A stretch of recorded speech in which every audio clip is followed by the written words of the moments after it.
लोकसभा सचिवालय ने सदन में सीट आवंटन का नया सर्कुलर जारी कर दिया। इसके मुताबिक पीएम मोदी को सीट नंबर 1 आवंटित कर दी गई है।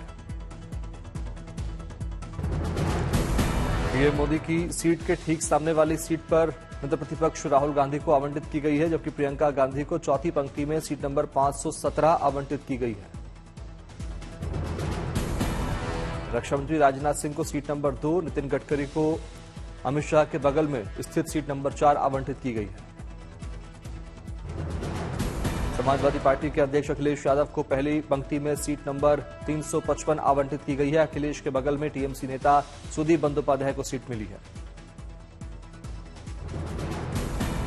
टीएमसी नेता अभिषेक बनर्जी, कल्याण बनर्जी और स्वागत राय को दूसरी पंक्ति में सीट नंबर 280, 281 और 284 आवंटित की गई है। लोकसभा अध्यक्ष ओम बिरला की बुलाई गई सर्वदलीय बैठक के बाद संसद में गतिरोध खत्म, आज से सुचारू रूप से कामकाज की उम्मीद। सर्वदलीय बैठक को लेकर बोले केंद्रीय मंत्री किरण रिजिजू, कहा सदन में गतिरोध को लेकर सभी ने व्यक्त की चिंता, जनता के पैसों का नुकसान ठीक नहीं। टीएमसी नेता कल्याण बनर्जी बोले 13-14 दिसंबर को संविधान पर चर्चा, मंगलवार को समाजवादी पार्टी को संभल मुद्दे पर बोलने की मिलेगी अनुमति और हम बांग्लादेश पर बोलेंगे। समाजवादी पार्टी के सांसद धर्मेंद्र यादव ने कहा संभल के लोगों पर हो रहे अत्याचार और शोषण को स्वीकार नहीं कर सकते। कांग्रेस सांसद गौरव गोगोई ने की लोकसभा और राज्यसभा में संविधान पर 2 दिवसीय चर्चा की मांग, कहा हमें सरकार के फैसले का इंतजार। संसद में आगे की रणनीति के लिए सुबह इंडिया ब्लॉक के नेताओं की होगी बैठक, खड़गे के ऑफिस में सुबह 10 बजे तय होगी रणनीति। कांग्रेस सांसद प्रमोद तिवारी ने केंद्र सरकार पर साधा निशाना, बोले अडानी मुद्दे, मणिपुर और संभल की घटना को लेकर क्यों डर रही है सरकार। झारखंड कैबिनेट विस्तार को लेकर कांग्रेस अध्यक्ष खड़गे के आवास पर हुई बैठक, कांग्रेस सांसद राहुल गांधी, जयराम रमेश समेत कई नेता बैठक में हुए शामिल। खड़गे के साथ हुई बैठक के बाद बोले कांग्रेस नेता गुलाम अहमद मीर, बोले झारखंड के निर्वाचित कांग्रेस विधायकों की सूची पार्टी नेतृत्व को सौंप दी है। झारखंड मंत्रालय के विस्तार को लेकर बोले कांग्रेस नेता गुलाम अहमद मीर, कहा कांग्रेस जेएमएम पहले से बेहतर जनादेश लेकर आई, हम मिलकर तय करेंगे मंत्रालय। महाराष्ट्र में सीएम पद पर सस्पेंस बरकरार जारी, बीजेपी आलाकमान ने वित्त मंत्री निर्मला सीतारमण और विजय रूपाणी को बनाया पर्यवेक्षक। सीएम पद के लिए विधायकों से चर्चा करेंगे दोनों पर्यवेक्षक, विधायकों से चर्चा करने के बाद सरकार बनाने का दावा पेश करेगी महायुति। महाराष्ट्र सरकार में नए मंत्रिमंडल पर भी कयासों का दौर, सूत्रों का कहना शिवसेना के 10 से 12, एनसीपी के 8 से 9 और बीजेपी के 20 विधायकों को मंत्री बनाए जाने पर चर्चा।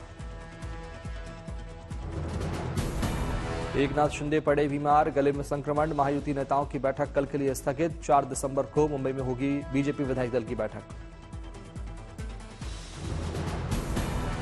सीएम चयन को लेकर जारी उठापटक के बीच मुंबई से दिल्ली पहुंचे अजित पवार, गृहमंत्री अमित शाह के साथ बैठक संभव।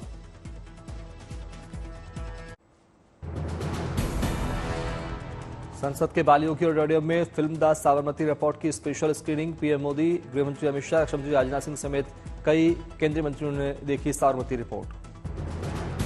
पीएम मोदी और पूरे मंत्रिमंडल के साथ फिल्म देखने पर बोले अभिनेता विक्रांत मैसी, कहा यह मेरे लिए करियर का सबसे बेहतरीन पल है कि मुझे प्रधानमंत्री के साथ फिल्म देखने का मौका मिला। पीएम मोदी के साथ फिल्म देखने पर बोली अभिनेत्री राशि खन्ना, कहा हमने कई बार ये फिल्म देखी लेकिन आज का दिन खास था क्योंकि पीएम मोदी के साथ फिल्म देखने का मौका मिला। अभिनेता जितेंद्र ने जाहिर की पीएम मोदी के साथ द साबरमती रिपोर्ट देखने की खुशी, कहा अपनी बेटी की वजह से पहली बार कोई फिल्म पीएम के साथ देखी। बीजेपी सांसद कंगना रनौत ने फिल्म द साबरमती रिपोर्ट को बताया महत्वपूर्ण फिल्म, कहा सभी को परिवार के साथ देखनी चाहिए फिल्म, कांग्रेस सरकार में कैसे सच को छुपाया गया। हैदराबाद से आई अग्निवीरों की युद्ध कौशल के प्रदर्शन की तस्वीरें, अग्निवीरों ने पलानी परेड ग्राउंड में दिखाई युद्ध की तैयारियों की झलक।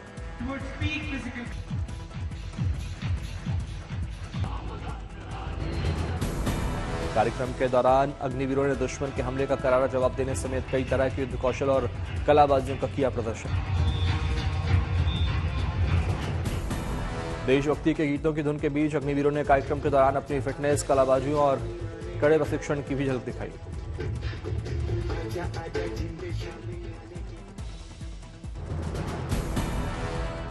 कार्यक्रम के दौरान अग्निवीरों के समूह ने मलखंब में अपने कौशल का भी किया प्रदर्शन। इस दौरान पोल पर फॉर्मेशन बनाई और तिरंगा फहराया। युद्ध कौशल प्रदर्शन के कार्यक्रम में जाबाजों ने आग के जलते गोले के बीच से खुद को पार करके अपनी कड़ी ट्रेनिंग की झलक दिखाई, जिसे देखने के लिए बड़ी संख्या में लोग शामिल हुए।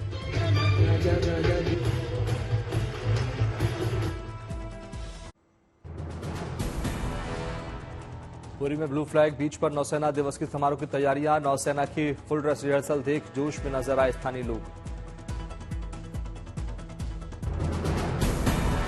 MiG-29 के और हॉक लड़ाकू विमानों के लोगों ने खींचा लोगों का ध्यान। उच्च ऑक्टेन हवाई प्रदर्शन का दिखाया दम।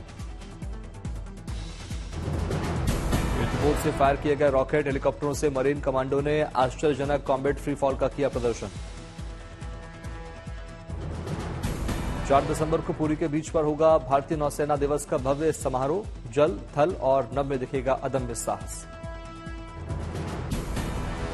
मुख्य अतिथि के तौर पर नौसेना दिवस पर समारोह में शामिल होंगी राष्ट्रपति मुर्मू। नेवी के जवानों का शॉट देखेंगी राष्ट्रपति द्रौपदी मुर्मू।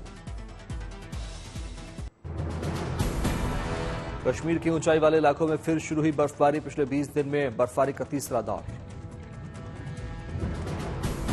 बर्फबारी और चारों ओर बर्फ देखकर पूरी तरह पर्यटकों की पूरी हुई मुराद। सोनमर्ग में बर्फबारी का लुत्फ लेते दिखे सैलानी।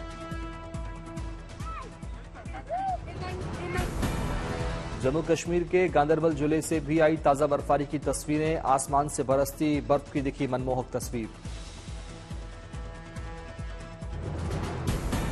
बिहार के बोधगया में जुटे दुनिया भर से आए बौद्ध भिक्षु। महाबोधि मंदिर के पवित्र बोधि वृक्ष के नीचे शुरू हुआ 19वां त्रिपिटक चैटिंग समारोह।